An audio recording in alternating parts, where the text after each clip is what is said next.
Today on Class Action, the Wizard of Woz. Our special guest, Stve Wozniak. Best known as the co-founder of Apple Computer, along with its turtleneck-wearing CEO, Steve Jobs. But it was the Woz alone who built the first personal computer, the Apple I, and later, the Apple II, the device that launched the personal computer revolution. While he went from computer geek to cult icon, the Woz mixed in a bit of teaching, too. Yes, a multi-millionaire mentor for public school students. And when he wasn't clicking his keyboard, the Woz was clicking his heels on Dancing with the Stars. And showing the tech world, he really does think different. Well, certainly Apple Computers made Steve Wozniak wealthy and famous, but how many multimillionaires do you know who would open up their homes to disadvantaged kids? Get on your Segway, because we're taking you to Camp Woz. Is it on? Yeah, it's on.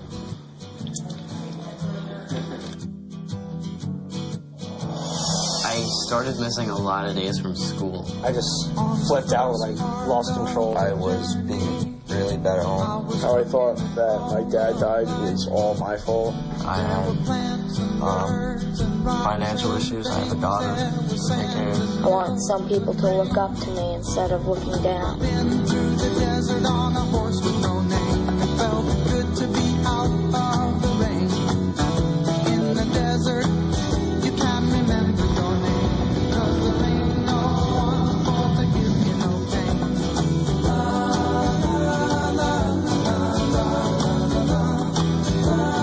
The segue.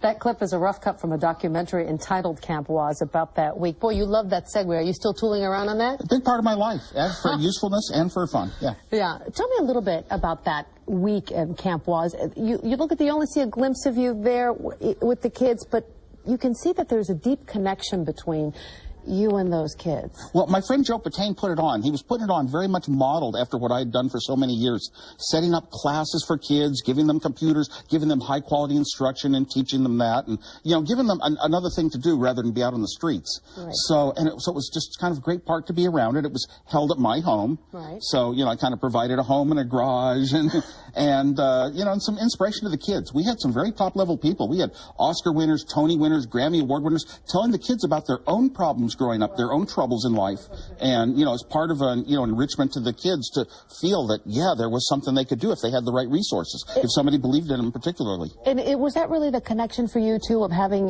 you know, people that sometimes feel like they're on the margin, people don't really understand them, they can't really see their brilliance yet, and haven't had that connection with someone like you to say, hey, here I am. Well, I care very strongly about everyone, especially those who are on the margin, whether they have the abilities or not. Some of them are just disadvantaged in certain ways, you know, maybe they have mental problems, whatever, but I care so much about them because they have some valuable contribution to make, and I just feel it deeply in my heart. And Camp Woz wasn't just about computers. I know it's very well-rounded. Why are you teaching them about all those other things, too? What did you want them to grasp from that? Well, when I taught my own classes, they were about computers. But I also tossed in a little bit of talk about life and how you might make decisions and little philosophies, things that probably a real teacher in a real school couldn't do, but I was voluntary. You know, some of these things where you're touching on, are you kind of influencing our kids about values? Should you copy music or not? That sort of stuff. But you know, and always an element of fun. Always an element of fun, because the most important thing is, it's not so important what I taught. It was more important that I motivated them to want to learn. And nowadays I say, you know, the most important thing you could do is, if you have a student, get them to want to learn, to enjoy it. There's no way in the world, even if you don't teach them the right stuff, they're going to find it. They're going to learn it on their own. It's going to become an interest in their life. So I bring this element of joy and fun very much into the learning experience. Let's talk about you, because computer giant in the school teaching. I mean, what was that like for you to go into the classrooms? It was a little strange at first. I had a goal all my life, though, to be a fifth-grade teacher. You know, and now I look back, and I have a little bit of regret that I didn't go and accept offers to teach college, because I would have done very well there and maybe had more direct contribution. But I had wanted to do this all my life, and after something like Apple, your big success, you have all the money, it's hard to, it takes you into a different life where you're going to be a big wig, you're going to invest all your money in companies and have power and run programs and tell others what to do. And I don't like to be that way. So I wanted to remain the person I would have been without Apple. and that's largely why I did it. I had a lot of money, so I was giving computers to school back in those early days when schools had to try to find computers any place they could. And then I thought, well, you don't give computers, you don't give money, you give your own time if you care. Yeah. So I said, I'll try it. I didn't know if I could teach. I was scared at first. What did you get out of it? What I got out of it was, well, a lot of pleasure, and I couldn't lose because I could finance it. So I didn't have somebody looking over my shoulder and evaluating me and judging me. I didn't have any responsibilities like that. I got a lot of fun out of seeing the kids' excitement when they learn things. It's almost like very, very young infants. Everything that they learn, just about, water in a glass might make them start laughing for some reason. It was that kind of joy in the kids. They enjoyed knowing things that other people didn't know. Well, what did you take away when you were in the classroom? What did you learn about the school system in general? What were your assessments about California education? Well, I liked being well accepted in my schools and my school districts and Is it Los Gatos School District that you've been primarily involved in? Los Gatos Union School District. That was the middle school and elementary schools. And I helped get on committees and decide what technologies the schools should have and who we should hire. I would be on interview committees. And so I was working hands-on, even crimping wires and plugging in Ethernet cables, that sort of thing, into the classrooms back in the wired school days. So, so it was kind of like neat. I felt like this is something, this combines two things I always wanted to do in my life, technologies and schools and education. And we're really, helping these kids, giving them a little head start. Right. So the whole, fear about computers will go away sooner, and they'll get more skilled and able to use them well. And then, right when I started my classes, the Internet came along. The networks, the Internet, and before that, there were things like AOL was on the Macintosh only. And so the kids now had a way to really delve out into the world and start getting answers and starting making communication with other people. It was just an incredible time. You get very excited when you talk about it. Well, every day was exciting because everything you were doing was, oh my gosh, whoever believed these things would be possible? And what we're doing is so far different than anything our parents ever did. There's an excitement to that.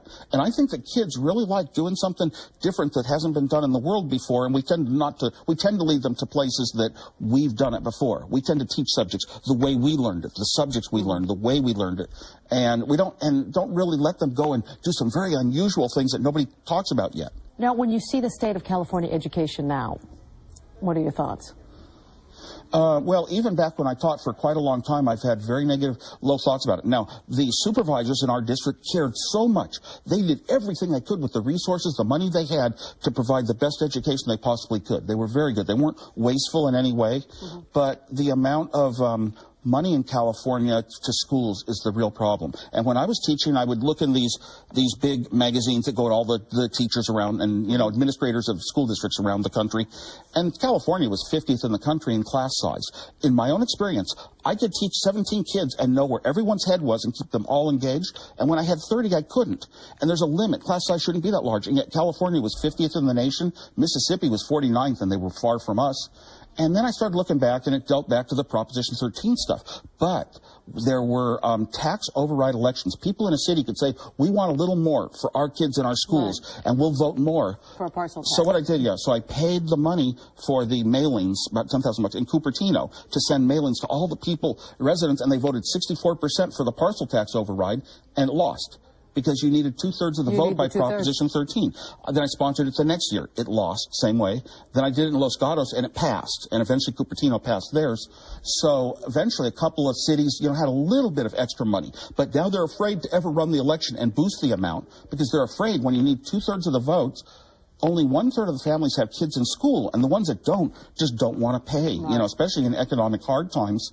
It's very difficult to get that vote. It made me start thinking a lot about education, because we're taught that education's a right, meaning everyone should have it, but it's not really a right. It's not a privilege. It's an obligation. If you don't go to school, somebody's going to be in jail. Right. So it's an obligation, but we'll call it a right. Once we called it a right, the government had to supply it, and the government supplies portions of its money based on votes. And a family of 5 gets no more votes than a family of 2. That's why schools and kids in schools are unfairly disadvantaged as far as how much money really should go there. So how do you want the system changed? What would you do? If you could wave your Woz wand, what would you do? I don't think the system can be changed right now, but I would like a family of 5 to have 5 votes. That's simple. And then, families of 5 would just be counted more than families of 2. Doesn't sound unfair to me. A farmer gets to vote for candidates that are pro-farm bills, and